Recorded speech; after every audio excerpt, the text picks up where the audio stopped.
ঠাকুমা রিভুকে বুচন বলে ডাকেন। একমাত্র ঠাকুমাই, তার নাকটি বোচা বলে। মা রিভুকে বলেছিলেন একদিন আড়ালে ডেকে, নাকটি তোমার দিব্যি চোখাই ছিল খোকন। ঠাকুমাই ভালোবেসে তোমার ছোটবেলায় এমন প্রচণ্ড সর্ষের তেল ঘষেছিলেন যে চোখা নাকটা বোচা হয়ে গেল। ভালোবেসে চোখা নাক বোচা করলেও কোনো দোষ হয় না। ভালোবাসা এমন ছোটোখাটো দুর্ঘটনা ঘটতেই পারে। তুমি আমার যতখানি প্রিয়, ঠাকুমার তার চেয়েও অনেক বেশি। ঠাকুমাকে এই কথা কোনো দিনও ভুলেও বলো না। মাঝে মাঝে একদিন কি জানি কি হয়েছিল, রাঙাদিদা হঠাৎ দুপুরে এসেছিলেন। কেন জানে না রিভু, হঠাৎ রান্নাঘরে গিয়ে ঢুকেছিলেন। এমন সময় মেজ জেঠিমা নিজেই দেখতে পেয়ে যান। রাঙাদিদার এ বাড়ি আসা বারণ হয়ে গেছিল।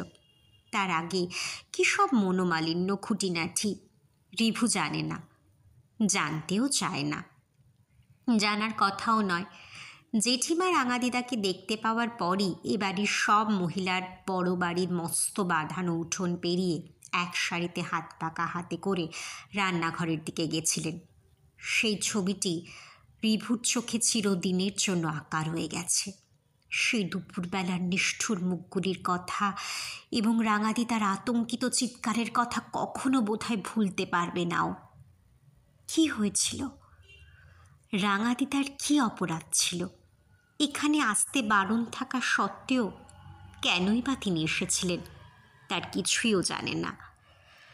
মেয়েরা যে পুরুষদের থেকেও হাটের কসাইয়ের চেয়েও নিষ্ঠুর হতে পারে, এ কথা সে গভীরভাবে সেদিন জেনেছিল, এবং জেনে বড় মন খারাপ হয়েছিল ওর।